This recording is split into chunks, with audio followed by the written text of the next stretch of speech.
हरे कृष्णा। आज हम एक ऐसे प्रश्न पर चर्चा करेंगे। लोग पूछते हैं मरने के बाद हमारे साथ क्या जाता है। लोगों ने कहा खाली हाथ आए थे, खाली हाथ जाएंगे, क्या लेकर के आए थे, क्या लेकर के जाएंगे। परंतु शास्त्र की युक्ति क्या है? तो हमारे पुराणों को जब हम खोलते हैं तो 18 पुराणों के अंदर एक पुराण है जिसका नाम है पद्म पुराण। तो पद्म पुराण के पाताल खंड अध्याय 19 की श्लोक संख्या 19 में यमराज जी ब्राह्मणों को ये बात बताते हुए कहते हैं, मृतम शरीरम उत्सृज्य लोष्ट काष्ठ समम भुवि विमुखा बांधवा यान्ति धर्मस्तम अनुगच्छति। मृत शरीरम उत्सृज्य, इस शरीर के मृत हो जाने के बाद आत्मा तो कभी मरती नहीं। आत्मा तो अजर अमर है। आत्मा तो सच्चिदानंद भगवान के सच्चिदानंद अंश होने के कारण कभी मृत्यु नहीं आती है। तो मृतम शरीरम उत्सृज्य, इस शरीर के मर जाने के बाद लोष्ट काष्ठ समम भुवि, इस संसार में सब कुछ यही छूट जाता है। ये बात सत्य है, लेकिन क्या जाता है? विमुखा बांधवा, यहां तक कि हमारे बांधव बंधु परिवार के जो लोग हैं वो भी हमको छोड़कर चले जाते हैं, जिनके लिए हम अपना पूरा जीवन गुजारते हैं। कोई मेरी पत्नी है, कोई मेरे बच्चे हैं, कोई मेरा भाई है।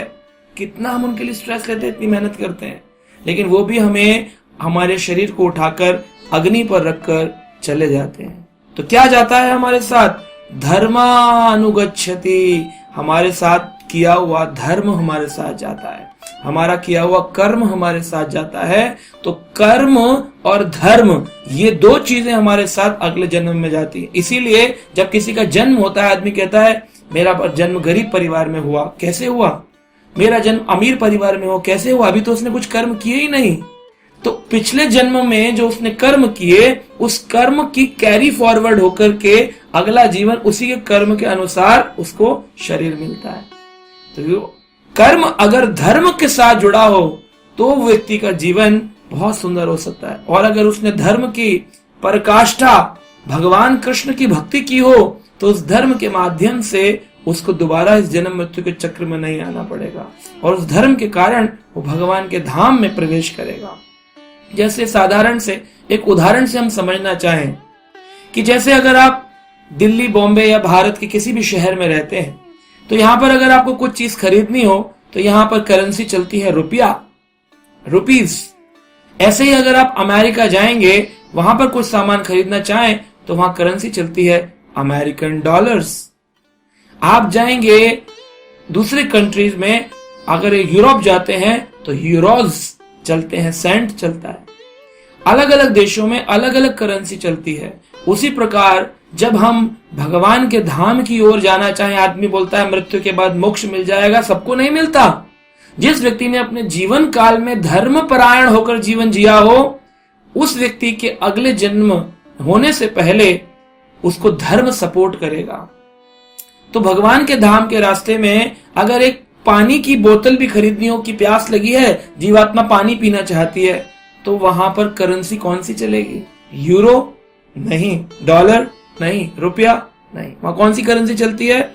धर्मस्तम अनुगच्छति, धर्म ही जाता है। धर्म जितना किया होगा, जितना मटका धर्म का भरा होगा, उसमें से निकाल करके पानी पी सकते हो, वरना उस जीवात्मा को यमदूत कोड़े मारते हैं, उस जीवात्मा को दुख सहने पड़ते हैं, नरक की यातना भोगनी पड़ती है। इसलिए व्यक्ति को जीवन काल में जीते जी धर्म परायण होना चाहिए।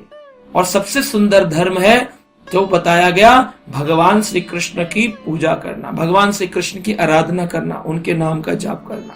तो ये पद्म पुराण हमको ज्ञान दिशा निर्देशन दिखाते हैं, हमारे प्राचीन पुराण, कि किस प्रकार से व्यक्ति को कर्म परायण होने के साथ साथ कर्म को धर्म परायण के साथ जोड़ना चाहिए, और यही हमारे साथ अगले जीवन में जाता है। तो आशा करते हैं आप अपना जीवन धर्म परायण कर्म के अंदर गुजारेंगे। अगर अगला जन्म हो भी तो एक धार्मिक परिवार में हो, ताकि हम अपनी इस क्रियाओं को जल्दी से जल्दी पूर्ण कर सके। और अगर हमने धर्म 100% कर लिया तो हमें इस जन्म मृत्यु के चक्र में पुनः आने की आवश्यकता नहीं पड़ेगी और हमारा जीवन आनंदमय भगवान के धाम में गुजरेगा। तो आप लोग अपने जीवन को धर्म कर्म परायण बनाइए, यही हमारे पुराणों का संदेश है। हरे कृष्णा।